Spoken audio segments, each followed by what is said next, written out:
अस्सलाम वालेकुम, कैसे हैं आप सब। उम्मीद है सब खैरियत से होंगे। आज हम अपना नेक्स्ट टॉपिक स्टार्ट करेंगे, हिस्ट्री ऑफ क्लासिफिकेशन। स्टार्ट करने से पहले काइंडली चैनल को सब्सक्राइब कर दें और वीडियो को लाइक कर दें। हिस्ट्री ऑफ क्लासिफिकेशन, हिस्ट्री हमारे पास होती है तारीख, और क्लासिफिकेशन हमारे पास होती है कि क्लासीफाई कर देना। हमने पीछे भी पढ़ा है कि क्लासिफिकेशन में डिवीजन कर देना, डिवाइड कर देना, किसमें, ग्रुप्स में, और आगे उनको सब ग्रुप्स में। ये हमारे पास थी क्लासिफिकेशन। तो अब जो क्लासिफिकेशन हुई उसकी हिस्ट्री इन्होंने बताई है कि तारीख क्या थी। The history of the classification system can be traced back to the ancient times, के पुराने जो वक्त थे उनमें जो हिस्ट्री थी, तारीख थी क्लासिफिकेशन सिस्टम की, वो बताई गई है। ठीक है, सबसे पहला जो पॉइंट्स है, ये पॉइंट्स की फॉर्म में है। जो सबसे पहला पॉइंट है वो क्या है, द ग्रीक फिलोसफर। ग्रीक होते हैं हमारे पास यूनानी फिलोसफर। एक यूनानी फिलोसफर था जिसका नाम था अरिस्टोटल। अरिस्टोटल मीन अरस्तु, जिसका दौर कब से कब तक था, 384 से 322 BC। अब ये जो BC और नीचे आप 80 पढ़ेंगे, इनका सबसे पहले फ़र्क आप सुन लें। BC होता है बिफोर क्रिस्ट, और जो 80 है ये हमारे पास है एनो डोमिनी। ठीक है, ये जो क्रिस्ट मीन जो क्रिश्चियन होते हैं। ठीक है, तो उन्होंने एक पॉइंट बनाया हुआ था, फॉर एग्जांपल पॉइंट 0। ठीक है, उस टाइम बर्थ हुई थी उनके क्रिस्ट की। तो जो उससे पहले की थी हिस्ट्री, या जो भी BC, तो उसको वो बिफोर क्रिस्ट कहते हैं। और जो उसके बाद की थी, जब उनके यानी क्रिस्ट की बर्थ के बाद के जो सारा था, वो जब उन्होंने किया था, उसको AD कहते हैं। तो ये हमारे पास इसलिए जिसको हम उर्दू में कबल मसीह कहते हैं। ठीक है, BC, तो ये वो चीज़ है हमारे पास BC और AD। ठीक है, तो अरिस्टोटल उसका कब से कब तक दौर था, 384 से 322 BC, यानी ये बिफोर क्रिस्ट की बात है, कि उनके जो बर्थ है क्रिस्ट की उससे पहले की बात है। वाज द फर्स्ट, वो पहला था, हु क्लासीफाइड, जिसने क्लासीफाई किया, डिवाइड किया ऑर्गेनिजम्स, जानदारों को, इनटू 2 ग्रुप्स, 2 ग्रुप्स में। अब वो कौन कौन से ग्रुप्स थे, प्लांट्स यानी पौधे, एंड एनिमल्स और जानवर। यानी अरिस्टोटल ने सबसे पहले क्लासीफाई किया था ऑर्गेनिजम्स को 2 ग्रुप्स में। किस किस बेस पे, कौन कौन से ग्रुप्स थे, प्लांट्स थे और एनिमल्स थे। अब जो दूसरा पॉइंट है वो है, एक अरब स्कॉलर था, द अरब स्कॉलर, जिसका नाम था अबू उस्मान उमर अल जाहिज। ठीक है, अबू उस्मान उमर अल जाहिज, उसका दौर कब था, 781 से 869 AD। अब यानी ये बिफोर क्रिस्ट की बात नहीं है, बाद की बात है, तो इसको इन्होंने AD कहा हुआ है। ठीक है, डिस्क्राइब, इसने क्या किया, इस बहुत इजी सी लाइन है, सिंपल सी लाइन है, आपने ऐसे ही इसको याद करना है, इसमें कोई कॉन्सेप्ट ऐसा सच नहीं है। क्या है कि डिस्क्राइब द कैरेक्टरिस्टिक्स, ने खसूसियात दी 350 स्पीशीज़ ऑफ एनिमल्स, यानी जो जानवरों की स्पीशीज़ थी उनकी इसने 350 जो स्पीशीज़ थी उनकी खसूसियात दी। ठीक है, डिस्क्राइब की। ही रोट, उसने लिखा, अलॉट, अलॉट का मतलब होता है बहुत ज़्यादा। ही रोट अलॉट, उसने बहुत ज़्यादा लिखा, about the life of ants, यानी जो चूंटियों की ज़िंदगी थी उसके बारे में भी इसने बहुत लिखा। ये कौन था, अबू उस्मान उमर अल जाहिज। ठीक है, तीसरा पॉइंट है कि इटालियन होता है जो इटली से मतलब ताल्लुक़ रखता था। इटालियन बोटेनिस्ट वो होता है जो कि प्लांट्स को स्टडी करता है। द इटालियन बोटेनिस्ट, जिसका नाम था एंड्रिया सेजल पीना, उसका कब से कब तक दौर था, 1590 से 1603 AD। डिवाइडेड प्लांट्स, उसने क्या किया, जो पौधे थे उनको तकसीम कर दिया, किसमें, 15 ग्रुप्स में, into 15 groups, and called them genera, और उनको जेनरा का नाम दे दिया। नेक्स्ट है हमारे पास फ्रेंच। एक फ्रेंच यानी जो फ्रांस से ताल्लुक़ रखता था, बोटेनिस्ट था, जिसका नाम था टोर्नीफोर्ड। क्या नाम था, टोर्नीफोर्ड। उसका दौर कब से था, 1656 से 1708 AD।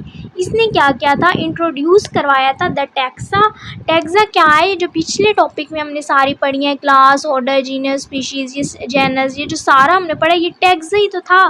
इसने इंट्रोड्यूस करवाया taxa of class and species. उनमें जो टैक्सा, वो जो पूरी लिस्ट थी उसमें जो क्लास थी और जो स्पीशीज़ थी उनके जो टैक्सा थे इसने इंट्रोड्यूस करवाए थे।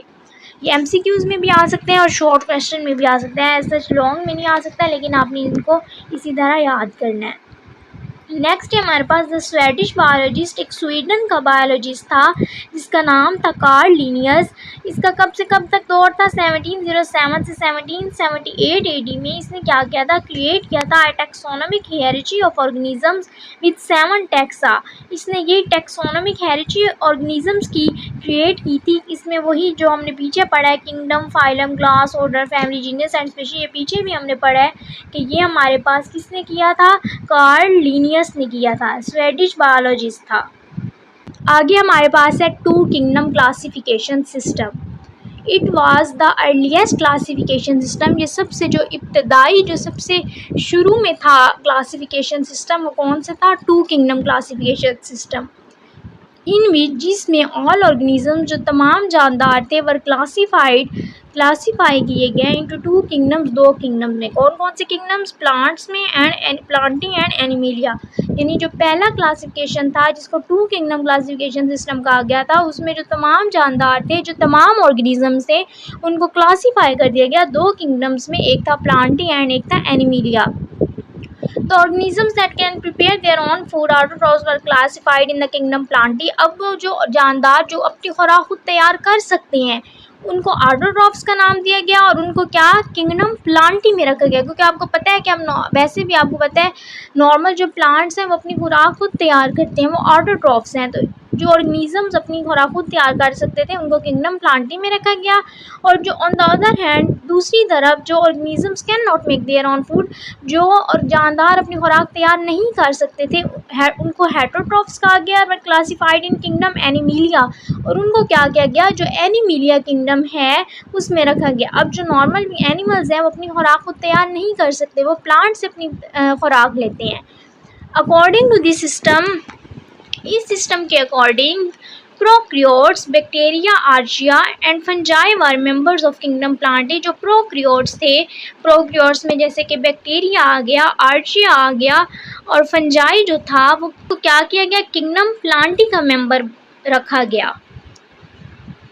टैक्सोनोमिस्ट फाउंड दिस, टैक्सोनोमिस्ट जो थे अब उन्होंने ये फाउंड किया, पाया दिस सिस्टम अनवर्केबल, कि ये जो अनवर्केबल मतलब काम नहीं कर रहा, ये जो सिस्टम था ये अनवर्केबल था। बिकॉज क्योंकि मैनी बहुत से, अब यूनिसेलर, यूनि का जहाँ पे भी वर्ड है उसका मतलब होता है, uni mean one cell, cellular mean एक जो सेल पे मुश्तमिल होता है। तो जो यूनिसेलर ऑर्गेनिजम्स थे, एग्जांपल उन्होंने दी जैसे कि यूग्लिना हो गया, है both plant like and animal like.